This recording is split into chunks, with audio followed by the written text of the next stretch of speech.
Silent scan. Silent scan. Defiance. Bants and Bants. You can't control us. Bants and A frightening dystopia. Bants and Bants. Wake up. Wake up. Wake up. Wake up. Open your eyes. Bants and An alternate reality. We begin as wanderers, and we are wanderers still. Welcome, everyone, to another edition of Bombs and Bants with John, Mark, and the Missus. I'm John, and with me, as always, is Mark. Howdy. And the Missus. Hello, all you happy people. We'll cover 3 stories in this week's episode. Up first will be the biggest thing lacking in prepping from the Prepper Journal with Mark. Second, we'll have the strange story of DC's lost AM radio station with the Missus. And wrapping things up will be me with Mind Matters and a little-known civil rights law that could bring big tech to its knees. We'll also hear from tonight's sponsor. Well, it can't be SpaceX because they were last week. No, it's the Canadian Tourism Board. Well, how exciting is that, don't you know? No, it's much ado about nothing. Sorry. Do you think Canadians ever get pissed off in the way we imitate their accents? They're too polite to, say anything. So They just flip us off behind our backs. it's like making fun of the Amish. Oh, America's hat. Yes. Anyway, additionally, we have an extra bonus feature this week. It's Mr. Government's Neighborhood. Don't forget to like and subscribe. Up first is Mark with the biggest thing lacking in prepping. All right. Thank you, John. The article goes into, obviously, from the title, you can probably figure it out. The biggest thing lacking from prepping. And that is, according to the author, the lack of thinking big, essentially, in prepping. He talks about how preppers are so oriented towards the small unit, the individual survivor or a family group surviving, that they lose sight of the fact that in order to survive, if it's a real serious civilization destroying type of disaster, or, something less like a civil war, you're going to need to have larger groups, both to protect and watch over crops and help each other out and everything, but just do the larger job of rebuilding. He goes into a little bit of detail on setting up self-protection groups, and I think it's a good idea. He thinks that preppers should combat this to get more people. They need to get more people involved, basically, is what he says. They should proselytize more. I'm fine with that. My church teaches people to get prepared, so I can kill 2 birds with 1 stone. It does bring up a sort of an interesting idea. I've always been intrigued with the idea of what would you actually have to do, though, to rebuild. And he talks about rebuilding, and I'm not sure what extent he means. There are some good books out there. One in particular that deals specifically with that issue is called The Knowledge by Lewis Dartnell. He doesn't actually tell you how to do all the different steps, but what he does is he lays out a series of steps and technologies that you'd want to try to at least recover the technological aspects of civilization. I myself have started putting together sort of a library of some books I think that would cover a little bit in a broad variety of projects, although I have to store these electronically, so I guess if there's an EMP, then I'm screwed. But Out of luck. That's the way it goes. This article made me think of a few things. Number one, he tried real hard, but he could use a little bit of editing. This particular article is a lot less polished than those that I normally see on the web. Can you say that in your German grammar Nazi accent? And if this is the end of the world, there is only one soda for me, Dr. Prepper. Oh, sorry. And it wasn't so much the grammar, it's just you can tell that a little less polished. And then I saw that it was part of a writing contest. And so good on him for giving that shot. The serious part of the commentary is that really there is kind of an ideal size for human tribes or groups wandering around.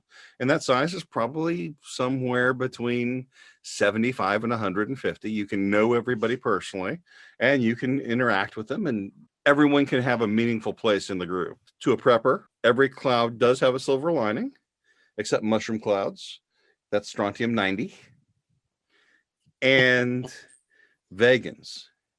After the fall of civilizations, vegans will be expensive because they're grass-fed. Oh, God, Are cannibalism. you Well- talking about? I'm going to ask if you're talking about feeding them or eating them. How does that work? Well, you got to, you know, get to them. No. That's the trick, to do both. Yes. well, and here's the downside, though. I see. He was talking about people maybe making agreements with farmers and so forth, and we've actually seen this work out before. When the Roman Empire fell, a lot of the farmland, especially the very productive farmland, was actually owned by large landholders. If you look at farming today, it's the same type of thing. You have these large farms that started off as a family farm maybe 100 or 80 years ago and have now morphed into this weird conglomerate of mixture of trusts and corporations and LLCs and everything, but they own tens of thousands of acres, maybe Well, I'm exaggerating, but still a lot. And so what happened turning back to the Roman Empire, the result is after the Roman Empire collapsed, you saw the rise of feudalism, because basically you had a big landowner going, well, okay, I'll let you farm and help me out here, but I'm going to take part of what you produce and you're going to stay here as a serf. And I'll be honest, I think if we had a substantial collapse, that we'd see a rise in a type of, not necessarily an exact copy, but I think we'd see a type of feudalism and serfdom pop up. And mainly, I think that's due to the technology. When you look at the Roman Empire was at the limits of what could be done technologically at the time, as far as communications and transportation, coordination of a single peoples. And so, Because the aliens hadn't showed up yet to give them the transistor? that's right. Okay. But when you look at today we are much larger and are able to have essentially a global society because of the technology we have. You strip away that technology and you get correspondingly smaller logical group sizes. So, you go back to 1850s technology, you have an effective span of control that's probably more like a European state at the time, or even the United States, which had very tenuous control out here in the West. Yeah, and that's another factor. I mean, without the communications, you just can't control a large area of land. But if you take away all the technology, then you don't have the tractors, and you don't have the ability to have people come in with the chemicals that they need for controlling pests or controlling weeds, the fertilizer. In theory, if you had a big enough collapse and stripped away all that technology, you'd be back to essentially the hand labor. Well, you have to have the warlord, because who else is going to raise the vegans? I think it's time to move off to our friends north of the border, the Canadian Tourism Board.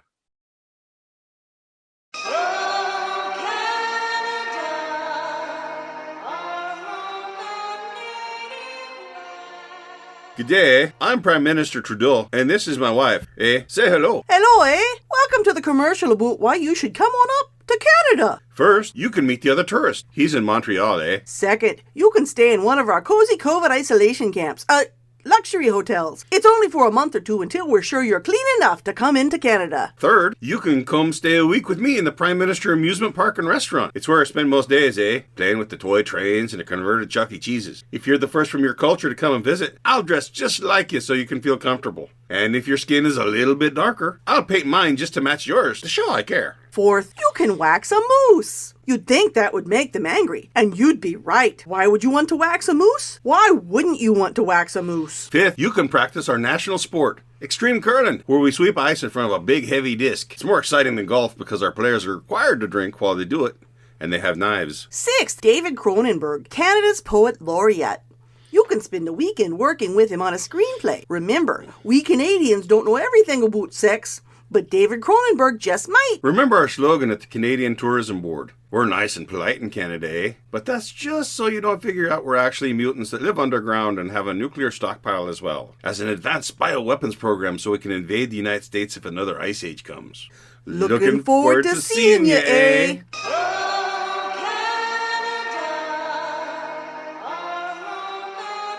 Well, that commercial took a dark turn.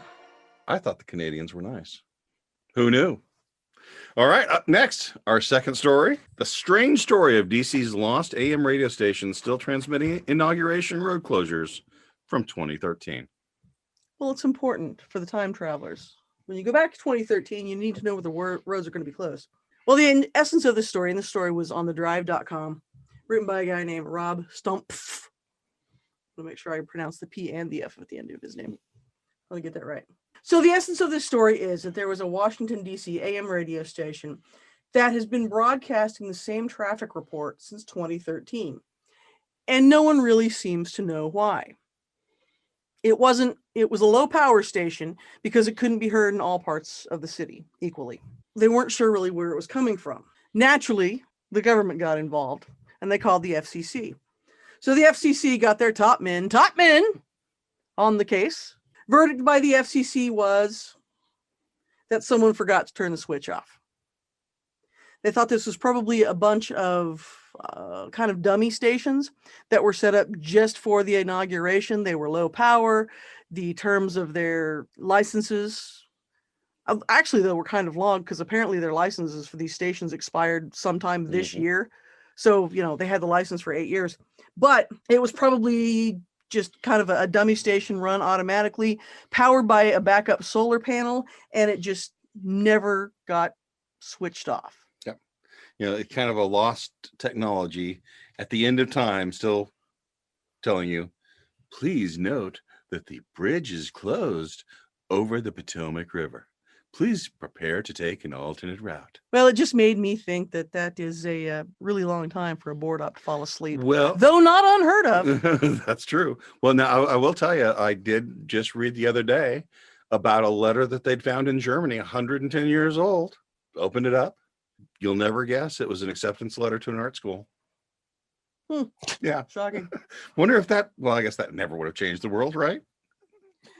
Did the said artist not make it because the bridge of the Potomac was closed?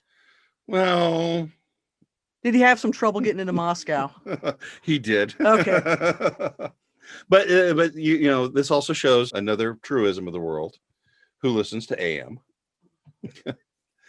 What I thought was interesting was how quick the Department of Homeland Security got involved, how excited they were about it. The author apparently talked quite a bit with this guy with the Department of Homeland Security. And then we don't know what happened as far as what they found out, where it was or anything, because it's apparently the guy never bothered to call back, or maybe I got it, Mark. Top secret. I got this, Mark. Apparently, we all live in a simulation. They got there. It was the computer, and it was still playing the game, the civilization we live in from 2013, and it was a little flashing icon that says, "Do you want to save changes?" It was just somebody started playing Fallout 3 and forgot to turn it off. There you go. Seriously, though, how often do you start with a traffic report for a story that ends in a cliffhanger? That will never be solved. Never be solved. We need to put Scully and Mulder right on that one. Does that mean more X-Files this week? More X-Files memes for you, gentle viewers. Yes, more X-Files memes and Mr. Government's Neighborhood. Yay. They want to be our neighbor. I think they want a little more than that.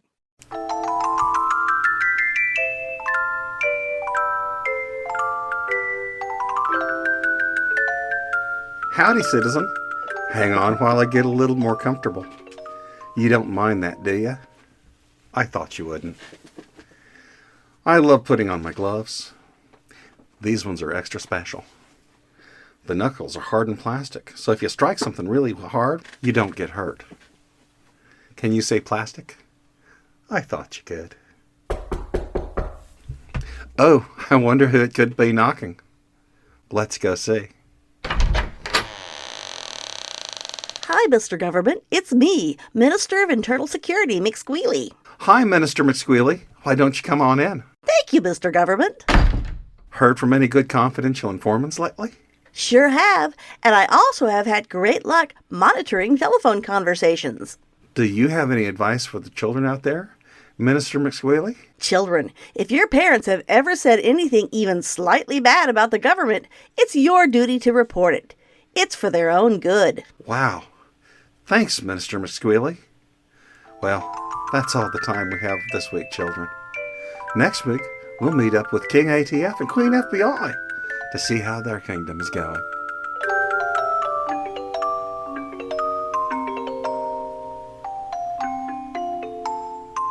Our final story for this broadcast is from Mind Matters, a little-known civil rights law that could bring big tech to its knees. Seattle. It's a place, I believe they have pancakes there. Fish market, Buildings. I think football, they're baseball team, I think they have people there too. maybe a basketball team. They also have these crazy things called laws. You wouldn't know that from last summer's riots. No. Yes, I know. But they have a law that protects political ideology. And their law is any idea or belief or coordinated body of ideas or beliefs relating to the purpose, conduct, organization, function, or basis of government and related institutions and activities, whether or not characteristic of any political party or group. Hello? It's illegal to discriminate against any political group in Seattle. Oh, you know that doesn't apply to conservatives. Where have you been living under a rock for the past year? Well, 4 years? I like to pretend, at least. Can you hear my eyes rolling?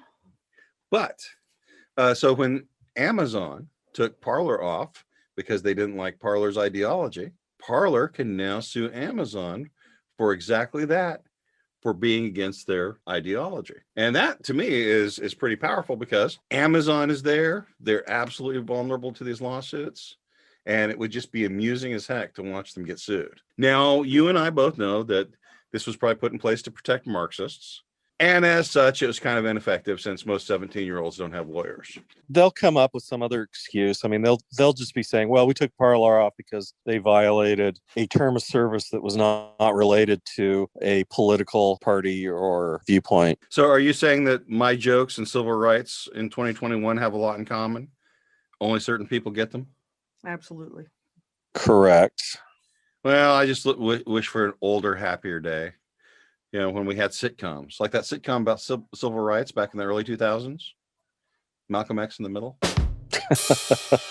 Well, on that note, we'll be back next week with another edition of Bombs and Bants. And thank you for listening. I'm John. I'm Mark. And I'm the missus. Take care.